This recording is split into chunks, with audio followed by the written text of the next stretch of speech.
Didik TV KPM. Masih lagi bersama dengan Mira hari ini, kita ada Cikgu Hairul Nizam dan juga Cikgu Farazila selaku Cikgu Jurubahasa Isyarat kita, di mana kita akan belajar tentang bahan buatan dalam industri. Ini merupakan bab yang terakhir dalam buku teks kimia murid-murid tingkatan 4. Dekat depan Mira ni nampaknya macam ada bahan dan peralatan, macam nak buat eksperimen. Betul ke? Jom tanya Cikgu Hairul. Cikgu, kita nak buat apa ni Cikgu? Ya, banyak barang kan Mira kan. Okey, so kita sebenarnya bukan nak masak kan. Kalau tengok ada apa? Ada bekas makanan kan? Okey, so sebenarnya kita nak buat inovasi kan. Tadi kita belajar bahan komposit. So kita nak buat inovasi reka cipta. Sebelum kita buat sebenarnya kita pakai apa ni Mira? Kita pakai sarung tangan. Okey, kita pakai sarung tangan ni untuk menjaga kebersihan dan juga mengelakkan daripada terkena bahan-bahan kimia yang ada lah. Okey. So untuk membuat inovasi, saya telah merangka satu soalan reka cipta untuk konkrit yang diperkukuh. Sebenarnya soalan ni kalau kita letak dia berada di aras mereka cipta lah. Okey, so saya nak bagi satu isu kepada semua murid dan juga Mira. Okey, so katakan kita ni sebagai seorang jurutera bangunan. Okey, so menggunakan konsep garam tak terlarutkan. Okey, bina satu konkrit yang diperkukuh berdasarkan bahan yang diberikan. Contoh bahan yang diberikan, okey ada kat depan sana. So kita ada pelbagai lah. Sekejap lagi saya pergi sana baru saya akan terangkan. Cuma pelajar kena faham nak buat soalan ni mesti tahu. Okey, garam tak terlarutkan. So pelajar sebelum ni dah belajar garam tak terlarutkan. Jadi dia kena bawa apakah jenis-jenis garam tak terlarutkan supaya boleh mereka cipta konkrit yang diperkukuh dalam mereka cipta inovasi pada eksperimen ini. Okey, so sekarang ni saya akan bergerak kepada Mira lah. Baiklah, silakan Cikgu. Okey, so yang ini ada dua contoh garam. Okey, so kita ada natrium nitrat dan juga kalsium sulfat kan? Mira tengok kan? Natrium nitrat dan juga kalsium sulfat. So jadi kita nak buat konkrit yang diperkukuh, ada dua bahan. Jadi pelajar, jadi murid dan juga Mira kena pilih salah satu. Kita nak gunakan apa agak-agak? Mira akan guna kalsium. Mira akan gunakan yang di sini Cikgu. Yang di sini ke natrium nitrat ke kalsium sulfat? Kalau Mira kata ingin menggunakan natrium nitrat, boleh ke Cikgu? Okey, so kalau contoh Mira nak guna natrium nitrat, okey. Tadi soalan menggunakan garam tak terlarutkan. Okey, natrium nitrat ni merupakan garam terlarutkan, garam larut. So boleh tak kita guna? Tak boleh Cikgu. Tak boleh. So kalau kita guna, bangunan kita, konkrit kita akan runtuh. So jadi, okey. So nak dapat satu markah kita mesti guna apa? Kalsium sulfat. Kan? Dulu saya pernah kongsi dekat Didik TV juga. Okey, kalsium sulfat ni garam tak terlarutkan. Contoh garam sulfat pantai cahaya bulan, plumbum, kalsium dan juga barium. Okey, so kita akan gunakan kalsium sulfat untuk membuat konkrit yang diperkukuh. Okey, so yang ini kita ada besin besi. Okey, so kita nak buat acuan dia lah. Macam nak main masak-masak Mira kan? Baik, Cikgu. Okey, so yang pertama sekali kita akan masukkan kalsium sulfat. So Mira mungkin boleh masukkan. Berapa banyak Cikgu? Okey, kalau nak masuk semua pun tak apa. Okeylah. Mira akan masukkan kalsium sulfat ni di dalam bekas. Mira masuk semua Cikgu Okey. Okey, Mira akan masukkan semua. Okey, tadi bila kita sebut bahan komposit, maksudnya adakah kita akan menggunakan satu bahan saja? Tidak, Cikgu. Tidak. So kita akan menggunakan, okey, ada pelbagai lah. Salah satu je kita ada pasir lah kat sini, betul tak? Betul. Okey, so yang ini seolah-olah macam batu kan? Kalau konkrit yang diperkukuh tu kita guna batu, betul tak? Okey, so kita masukkan. Okey, Mira akan masukkan pasir. Campuran pasir di dalam. Okey, bila kita campurkan, okey kita nak buat adunan dia. So jadi kita kena tambah air. Okey. So kita tambah jangan terlalu banyak air sebabnya nanti dia akan jadi cair kan? Betul. Okey. Sekejap Mira nak tunjuk kepada mereka yang berada di rumah juga. Tambah air sedikit. Baiklah. Boleh Cikgu Okey, boleh. Kemudian kita kacau Okey, kita kacau. Kita kacaukan. Okey, kalau dia tak membentuk adunan lagi, kita tambah lagi okey, kalau nak cepat yang ni pun air suling juga. Baiklah. Kita kacau sikit lagi, kita campurkan sikit lagi air. Okey. Cikgu, ini proses ini kita buat untuk menjadikan konkrit tu kukuh kan cikgu? Ya, konkrit yang diperkukuh. Tapi yang ni kita buat bahan dia dululah. Okey. Okey. Kalau yang di dunia yang sebenarnya kan mereka menggunakan simen. Simen, okey, pasir ataupun batu kan. Betul. Besi keluli. Okey. Okey, cikgu, dah jadi macam ni? Okey, dah jadi macam ni. Okey, so seolah-olah yang ini adalah simen campuran lah. Okey. Okey, so now kita ada kertas keras lah.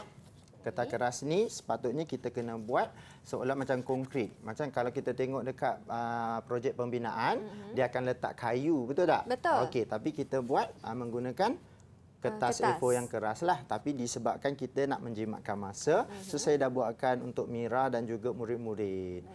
So seolah-olah yang ini adalah kayu lah. Okey, betul tak? Betul. Okey, sekarang ni macam mana nak letak besi? Nak bagi dia kuat, betul tak?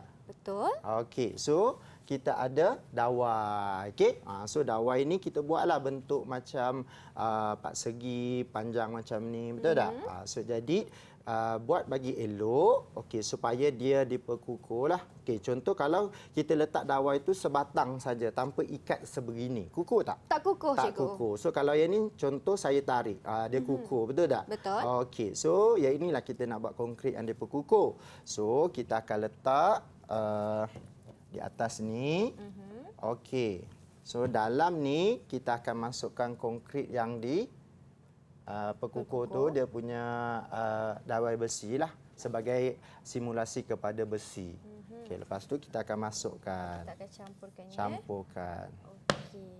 Kalau saya guna tangan boleh ke cikgu? Boleh. Lebih mudah kan kalau menggunakan tangan. Okey. Kita masukkan di dalam. Di sini. Okey. Okey. Ini macam kalau nak buat bangunan ataupun rumah, kebiasaannya kontraktor akan letakkan kayu-kayu dekat luar ni kan cikgu? Ya. Cuma kita letakkan kertas lah sebagai simulasi. So pelajar sebenarnya, murid-murid dah mereka cipta satu inovasi di rumah dan di makmal, konkrit yang diperkukuh. Okey. Lagi satu. Konkrit yang diperkukuh. Kalau macam ni sifatnya akan menjadi macam Cikgu Hairul katakan tadi, lebih superior lah, lebih kuat lagi. Okey. Kemudian cikgu? Okey, kemudian kita tinggalkanlah. Sebabnya sepatutnya kita kenakan cahaya matahari. Tapi dalam studio tak ada cahaya matahari. So jadi murid-murid lepas buat inovasi dan reka cipta ni, murid-murid boleh letak di bawah cahaya matahari. Okey, so nanti lepas dah kering, kita buat apa agak-agak Mira? Kita akan buka kertas kita. Kalau ni kayu lah. Kita akan buka. Dan kita akan tengoklah dia mengeras di dalam. Okey, so bila dia keras tu maksudnya dah jadi konkrit yang diperkukuh. So inilah cara contoh simulasi, reka cipta, inovasi kita nak buat untuk konkrit yang diperkukuh. So nanti murid-murid mungkin boleh guna lagi lah, mungkin boleh buat bahan lain. Betul. Kan? Okey, sebenarnya tadi saya sebut kita ada kalsium sulfat kan? Ya, betul cikgu. Okey, kalsium sulfat ni sebenarnya bahan dia boleh diguna juga, boleh digantikan dengan garam tak terlarut kaya lain. So jadi murid-murid kena tahulah garam tak terlarut kaya lain tu apa contoh dia. Tapi biasa kita buat untuk reka cipta ni kita akan guna kalsium sulfat. Sebab kalsium sulfat ni lah yang kita buat. Contoh kita patah tangan.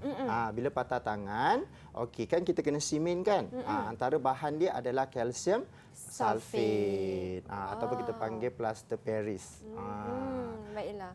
Okey. Itu antara kegunaan lain kalsium sulfat tapi dalam bidang perubatan. Kan kalau patah tangan dan lain-lain. Ini dalam bidang industri pembangunan ataupun industri bangunan rumah lah cikgu kan. Saya teringat ayah saya kan cikgu, kalau ayah saya bina tiang rumah ke apa, sebelum dia bukaan kayu tu dia akan siram dengan air terlebih dahulu. Biarkan selama seminggu dua untuk lebih mampat lagi lah.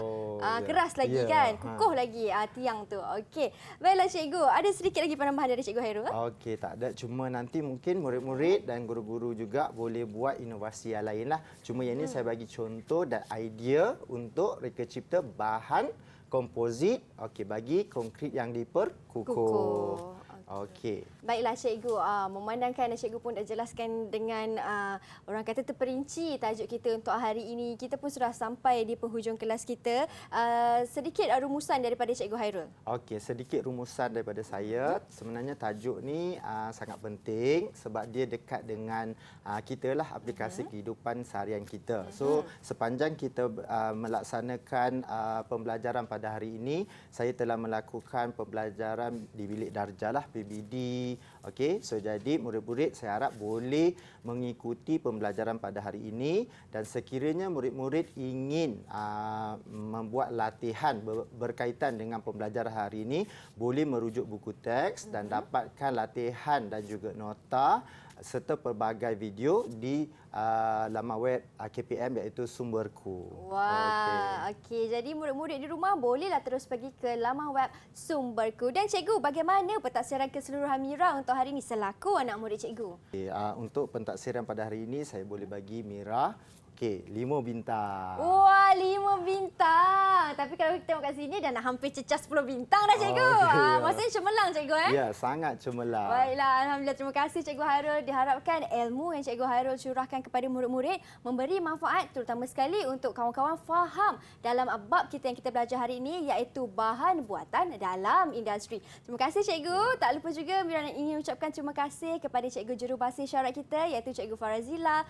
atas kesudian bersama dengan kami untuk hari ini. Teruskan menonton mendengar atas untuk lebih banyak lagi informasi yang menarik tentang mata pelajaran yang murid-murid akan pelajari di sekolah. Saya Syamira Nazir. Kita jumpa lagi. Assalamualaikum dan salam sejahtera. Bye.